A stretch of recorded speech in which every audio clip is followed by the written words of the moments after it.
ජපානයේ ෂණික popcorn ඇසුරුම්.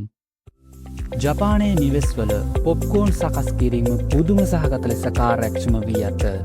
එයට හේතුව වන්නේ ඉරිඟු රසකාරක සහ ලුණු යන අමුද්‍රව්‍යයන් වෙන වෙනම මිලදී ගැනීම වෙනුවට ජපානයේ මිනිසුන් බොහෝ විට තනි පහසු ඇසුරුමක් ඒ සඳහා තෝරාගෙන තිබීමයි.